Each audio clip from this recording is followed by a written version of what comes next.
Dahil napagod sa training, gusto kong mag-relax. Gusto kong uminom ng masarap na kape na may magandang ambience na katulad nito.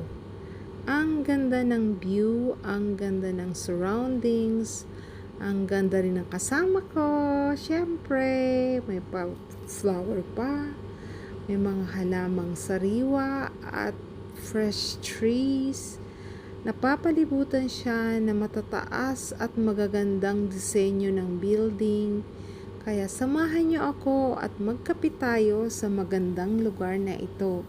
Siguradong masisiyahan ka at marirelax dahil sa mabait at maasikasong mga staff.